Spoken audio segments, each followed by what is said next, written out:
Welcome to the Deep Dive, your shortcut to being genuinely well-informed. Today, we're taking a fascinating journey to the heart of the Middle East, exploring the vibrant yet incredibly intricate legal landscape of the United Arab Emirates. Hmm. It's a country that consistently captures global attention, drawing in millions for business, tourism, innovation, you name it. Absolutely. But beneath that impressive facade lies a legal and regulatory system that's, well, crucial for anyone engaging with the country to truly grasp. That's a vital point. Yeah. The UAE's legal framework is a compelling blend, uniquely shaped by both civil law principles, which many listeners might recognize from European systems, and the deeply rooted traditions of Sharia law. Right. Navigating this dual system isn't just a matter of convenience. For anyone considering a visit, a work opportunity, or even a long-term move, understanding these foundations is absolutely essential for a smooth experience. Absolutely. And that's really our mission for this deep dive. To give you a clear roadmap, we'll unpack the key aspects of UAE immigration, residency, citizenship, explore the daily legal obligations you might encounter, and shed light on some recent, very impactful reforms. Yeah, those reforms are significant. We want to help you understand what our exploration of the information truly reveals about life and law in the Emirates. So let's begin at the beginning. If you're looking to enter and establish a life in the UAE, how do people typically do that? It's certainly not a one-size-fits-all situation. Not at all. Our research shows there's a broad spectrum of visas, right? Yeah, Designed for specific purposes. that's correct. You've got short-term options like tourist or visit visas. Then there are employment and residency visas for those planning longer stays. Mhm. And of course, student visas for education, or even transit visas if you're just passing through. Each one comes with its own validity periods and specific terms. It's really important to know the details for the one that applies to you. Right, details matter. And this is where the game-changing immigration reforms come in. These were introduced back in 2022 under significant federal decree law from the year before 2021. Okay. This legislation marked a really dramatic shift.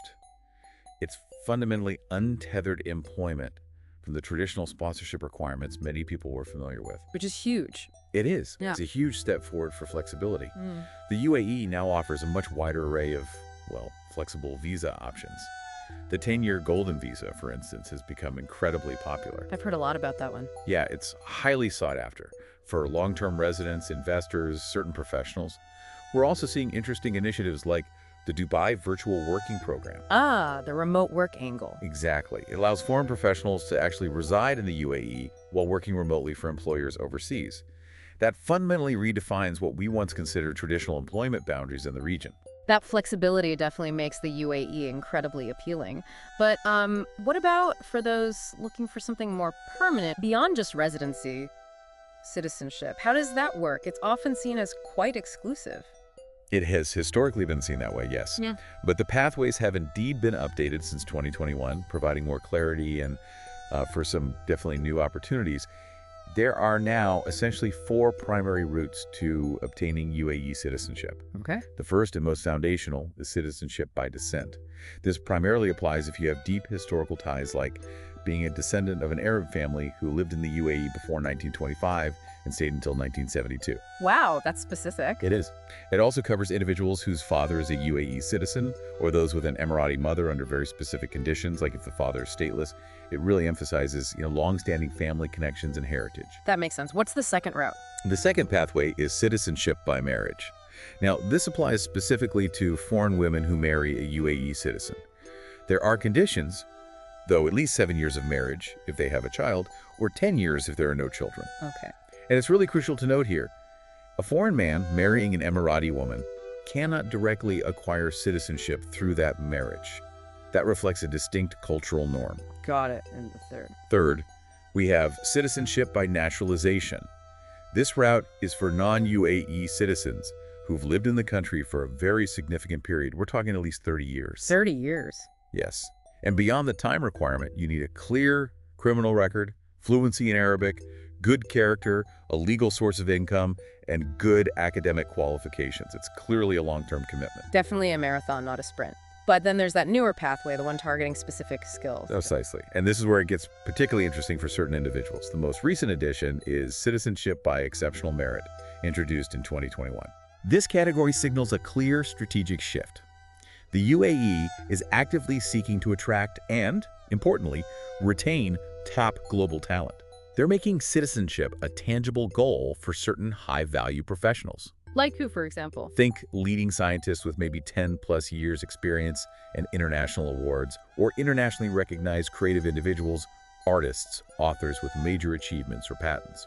Also, top-tier physicians with unique specializations, inventors with approved patents, and significant investors. Investors. What kind of investment are we talking about? Well, the estimate for an investor is around AED 2 million, which is roughly 550,000 US dollars, typically in real estate or contributing to the economy in some approved way. Yeah. And that's excluding fees, of course. Right. And a really significant change that came along with this, also since 2021, is that dual citizenship is now permitted in the UAE. That is a massive development. It absolutely is. It opens up possibilities for many people who previously couldn't even consider it because they didn't want to renounce their original citizenship. So it sounds like the application process for any of these might be complex, multi-step. It certainly can be. It usually involves review, pre-approval, and then final endorsement by high-level authorities like the Executive Council and the Cabinet.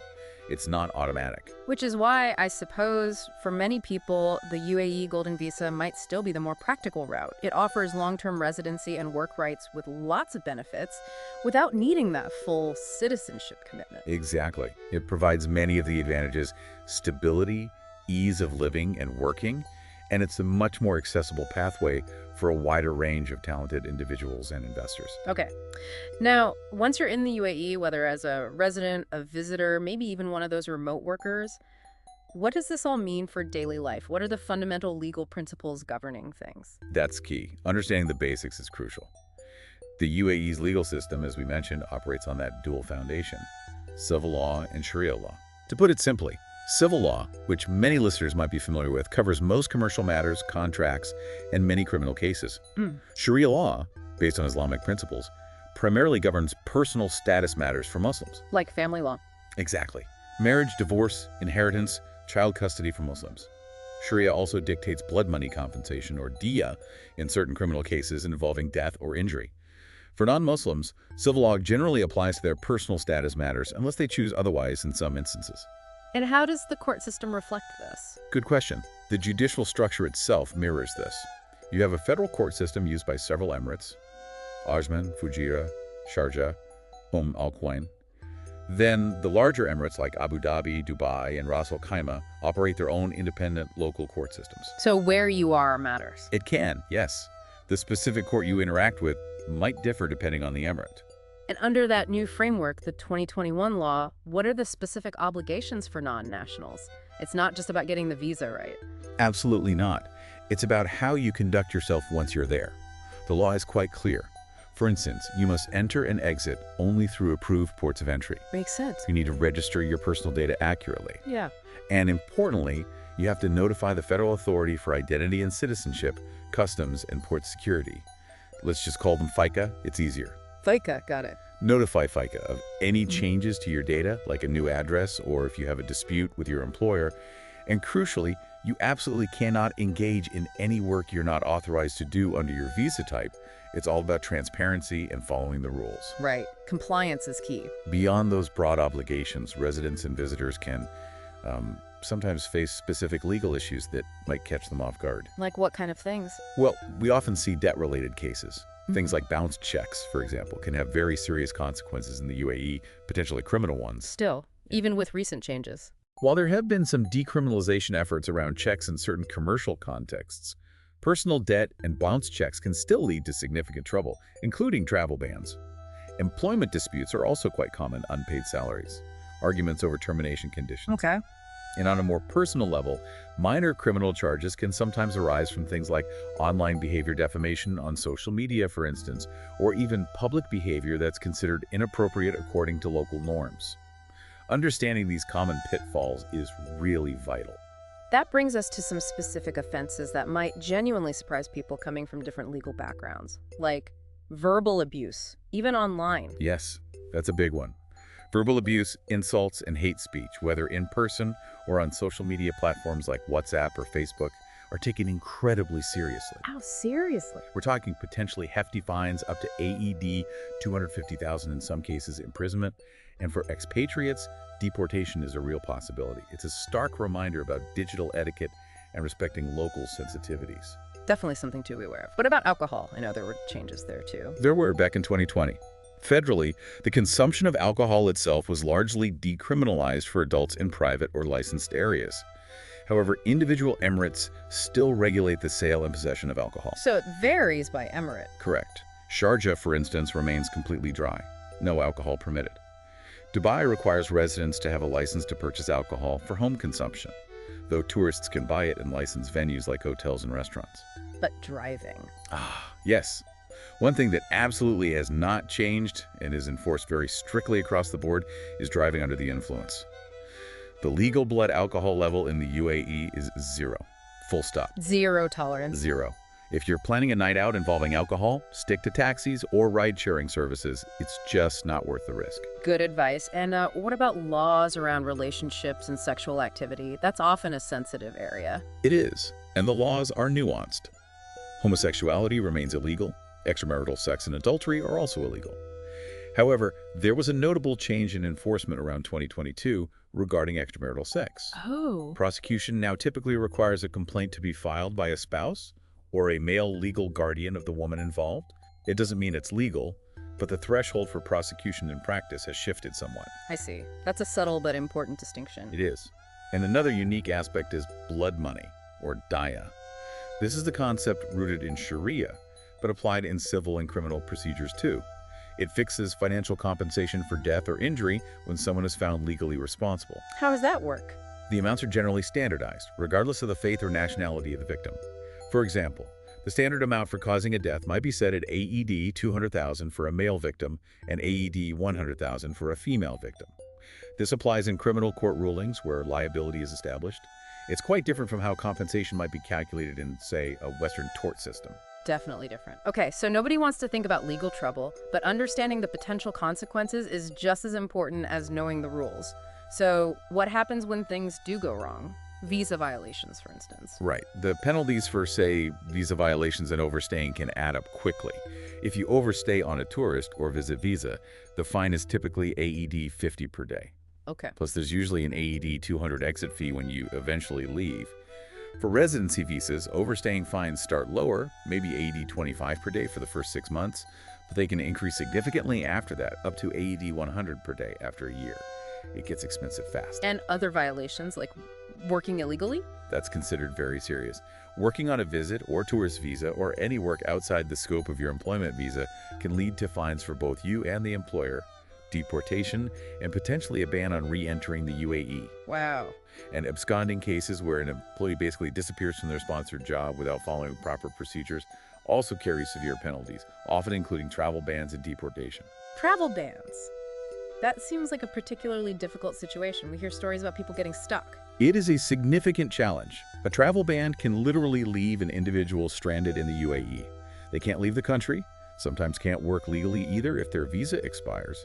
These bans usually arise from unpaid debts, unresolved court cases, or ongoing criminal investigations. It's a very stressful and difficult position to be in. Absolutely. So if it gets to the point of deportation, what does that entail? Are there different kinds? Yes, there are essentially two main types of deportation. First, there's judicial deportation. This is ordered by a court, usually as part of a sentence against a foreigner convicted of a serious crime, like a felony or certain crimes involving sexual assault, often after they've served prison time. Okay, court ordered. Correct. Yeah. Second, there's administrative deportation. This is issued by FICA, the Federal Authority for Identity and Citizenship. It's not necessarily linked to a specific crime conviction, but can be ordered for reasons related to public interest, public security, or public morals. Like what sort of reasons? It could be someone deemed a security risk, or involved in activities contrary to public morals, or even if a foreigner is found to have no apparent legal means of supporting themselves. And can this affect family members too? Yes, unfortunately. Administrative deportation orders can sometimes include dependent family members of the person being deported. That's tough. Is there any leeway if someone gets a deportation order? There's usually a grace period. If a deportation order is issued, the individual is typically granted some time, often up to 3 months, to settle their affairs in the country before they have to leave. This usually requires them to post some form of bail or guarantee. That raises a crucial question. Once a deportation order is issued, is that it? Is it final? Or is there any way to challenge it or potentially come back later? It can feel very final, but there's a process, although it's certainly not easy or guaranteed. Lifting a deportation order requires special permission directly from the Director General of FICA. What does that involve? It involves submitting a detailed application. You'd need to explain your previous residency history, the exact reasons you were deported, provide strong justifications for why you should be allowed to re-enter, and back it all up with supporting documents and evidence. It's a high bar. And what about these blacklists you hear about? Right. Separate from specific deportation orders, there are also blacklists and administrative lists. These essentially prohibit listed individuals from entering or, in some cases, exiting the UAE. Reasons for being listed can range from committing serious crimes to overstaying or absconding from a sponsor. Can you get off those lists? Under certain conditions, yes. For instance, someone on an administrative list for, say, absconding might be eligible to have their name removed after a certain period, maybe 1 year, provided other conditions are met. But again, it's a formal process requiring application and approval. It's clear the authorities take enforcement very seriously. We saw that recent case in Dubai, didn't we? The visa fraud racket. Yes, that was a major case. 21 individuals faced an enormous fine, AED 25.210 million, I believe. Wow. They were found guilty of illegal visa usage, essentially exploiting people and running phantom companies that misused hundreds, 385, I think, residency visas. It really underscores the government's commitment to preserving the integrity of the labor market and cracking down on illegal practices. So stepping back from individual cases, let's look at the bigger picture. The UAE has made these significant strides in its immigration policies, attracting a huge amount of global talent. But what are some of the broader, maybe unintended consequences, the socioeconomic impacts? Well, the influx of talent, while boosting innovation and growth, has definitely had some noticeable socioeconomic impacts. On one hand, it significantly intensified job competition. Especially in certain fields. Exactly, particularly in high-demand sectors like technology, finance, marketing, consultancy. This influx can sometimes lead to what some call a deflationary effect on salaries, especially at the mid and junior levels, simply because there's a larger pool of qualified candidates. Makes sense. Supply and demand. Right.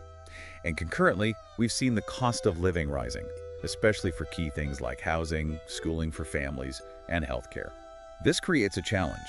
How so? It risks eroding the UAE's appeal for long-term residents if wages don't keep pace with rising costs. There's also background concern about the potential marginalization of the Emirati national workforce in some of these highly competitive sectors due to the sheer volume of international competition. That sounds like a really complex dynamic to manage. What is the government doing proactively to address these kinds of challenges and, improve the overall legal environment? They are definitely proactive, constantly refining things. We've seen important amendments to bankruptcy laws, for example. These aim to provide better mechanisms for debt restructuring and help individuals avoid automatic criminal liability for financial difficulties, shifting towards solutions rather than just punishment. That's a positive step. It is. There's also ongoing modernization across the board. Laws concerning personal status, labor rights, consumer protection are frequently updated to try and create a fairer, more predictable, and more transparent environment for everyone. And what about those amnesty programs? Yes, the government periodically offers amnesty programs. These are really important. They provide a window for individuals who might have visa irregularities or other minor legal issues like overstaying to either rectify their status legally or leave the country without facing fines or penalties. It's a sort of pressure release valve and a compassionate approach. So it seems policymakers are juggling quite a bit. They really are. They face this crucial balancing act. The challenge isn't just attracting global talent, which they've been very successful at. It's also about ensuring wage sustainability, keeping housing affordable, and maintaining equity in the job market for both nationals and expatriates. Getting that balance right is key for the UAE to remain a truly viable and desirable long-term destination, not just a place people pass through. So to sort of wrap up the key insights from our deep dive today, the UAE is undoubtedly a land of immense opportunity, innovation, excitement. But it operates under a very distinct and clearly continuously evolving legal framework. Understanding these intricacies from how you get in to what's expected day to day, the potential consequences if things go wrong, and keeping an eye on these ongoing reforms, it seems absolutely vital for a secure and successful experience there. I think it's perfectly put. And perhaps a final thought for our listeners. The UAE's journey to attract and integrate global talent is very much ongoing. Its legal system is constantly adapting to meet new challenges and goals. For you, the informed individual, the real power lies in proactive understanding and compliance. That truly is the best way to engage positively with this incredibly dynamic nation. Well said. All the best on your own explorations, whatever they may be, and we will meet again soon with another important subject for a deep dive.